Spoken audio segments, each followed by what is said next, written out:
الحمد لله نحمده ونستعينه ونستغفره ونؤمن به ونتوكل عليه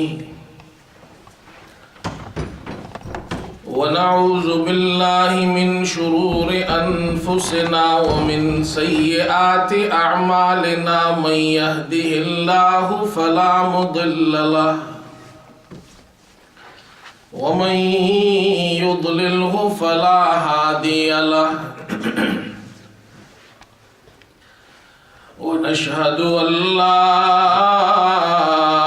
إله إلا الله وحده لا شريك له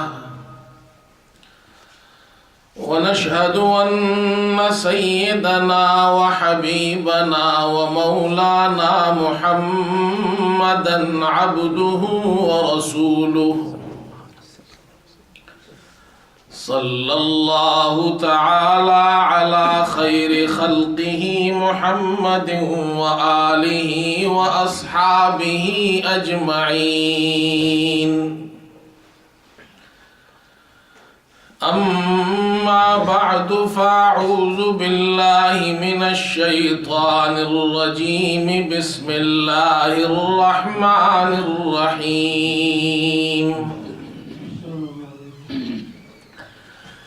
يوم تقلب وجوههم في النار يقولون يا ليتنا أطعنا الله وأطعنا الرسولا وقالوا ربنا إنا أطعنا سادتنا وكبراءنا فأضلونا السبيلا ربنا آتهم ضعفين من العذاب والعنهم لعنا كبيرا صدق الله مولانا العظیم۔ بزرگان محترم اور برادران عزیز،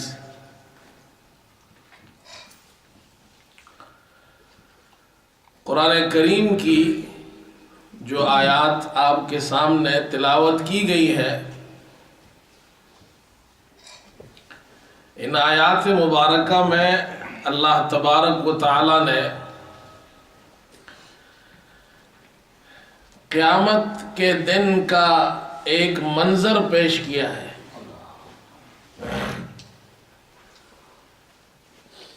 اور اس کے بارے میں ارشاد فرمایا یوم تقلب وجوہہم فی النار۔ اللہ فرماتے ہیں جس دن ان کے منہ آگ میں پلٹ دیے جائیں گے، جب جہنمیوں کو اللہ جہنم میں ڈال دیں گے، یوم تقلب وجوہہم فی النار، جس دن ان کے منہ آگ میں پلٹ دیے جائیں گے تو وہ کہیں گے یقولون یا لیتنا اطعنا اللہ واطعنا الرسول، کاش کہ ہم اللہ اور اللہ کے رسول کا کہنا مان لیتے، اللہ اور رسول کی بات مان لیتے۔ وقالوا ربنا انا اطعنا سادتنا وكبراءنا فاضلونا السبيل، اور کہیں گے اے ہمارے رب، ہم نے اپنے سرداروں کی اور اپنے بڑوں کی بات مانی، ان کا کہاں مانا، انہوں نے ہمیں گمراہ کر دیا، انہوں نے ہمیں راستے سے ہٹا دیا، ہمیں گمراہی میں ڈال دیا۔ ربنا آتهم ضعفین من العذاب والعنہم لعنا کبیرا، اے اللہ یہ جو ہمارے بڑے ہیں، یہ جو ہمارے سردار ہیں، یہ جو ہمارے حکمران ہیں، یہ جو ہمارے لیڈرز ہیں،